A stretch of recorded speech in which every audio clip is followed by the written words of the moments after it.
তোমার ছাদ বাগান। এখানে আমার ছোট ড্রাগনের চারা, এখানে দুব্বা ঘাস, এখানে পর্তুলিকা, এখানে একটা পাতাবাহারি গাছ, এখানে ছোট ড্রাগনের চারা, এটা স্নেক প্ল্যান্ট, এটা করমচা গাছ, এটা উচ্ছে গাছ, এখানে লিচু হলে হবে না, গাছ, একটা হাসনাহানা গাছ একটু হলুদ হয়ে গেছে পাতা, একটা জোনাকি ফুল গাছ, এটা বড়ই গাছ কচি কচি পাতা, এটা গিফট পেয়েছি।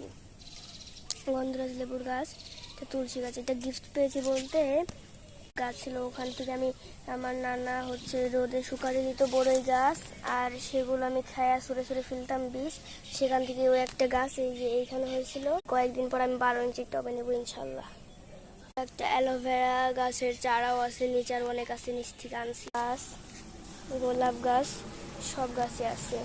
মরিচ গাছ আছে, মরিচে প্রচুর পরিমাণে ধরছে, খায়া শেষ করবো কেনে, আরো ফুল আইতাছে।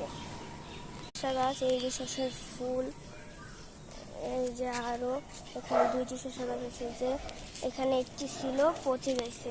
ফুল আছে, আরো অনেক ফুল আইছিল ওই এই গাছেও এবং এই গাছেও। এই প্রথমে যে এই গাছে একটা শসা ধরছে, এই একটা নিয়ে সবাই দোয়া করবেন, সবাই মাশাআল্লাহ বলবেন। ছোট করমচার চারা দেখেছিলাম না, এই সেটার বড় করমচা গাছ এখানে ধরেছে। ড্রাগন গাছ, এই যে কত বড় একটা ড্রাগন, বাউনি এটাই। আদা গাছ আমার নানা লাগাইতে বলছিল, আমার নানা লাগাইছে, কিন্তু এটা আমার গাছ, কিন্তু এখনো বুঝতে পারিনি যে এটা কি গাছ। আপনারা বললেন কমেন্টে জেনে থাকলে। চারা হইতে দিছি। গাছ আছে, এটা উঁচিয়ে ফেলবো না তো অন্য জায়গায় নিচে বনে দেবো। গাছ আছে, এই যে গাছটা মেন কাজটা করতে আইছি, এটা হচ্ছে এই ডাল কাটা। এই যে এই ডালটা কাটছি, এখান থেকে এই ডালটা কোন জায়গা থেকে কাটলাম, এখান থেকে না এখান থেকে, মন নাই কে।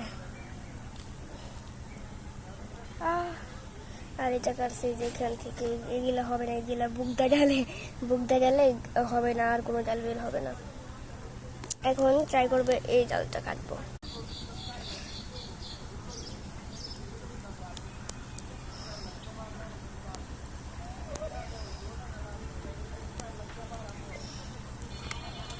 ও ফাইনালি এই যে ডালগুলো কাটা শেষ। দেখি এগুলা দিকে যদি নতুন চারা করতে পারি ভালো। এই যে ডাল কাটলাম এটা দিয়ে। এই যে এখন দেখি কিরকম আমার এই যে গাছটাই গ্রোথ পায় বর্তমানের অবস্থা। বাগানের জন্য দোয়া করবেন। আল্লাহ হাফেজ।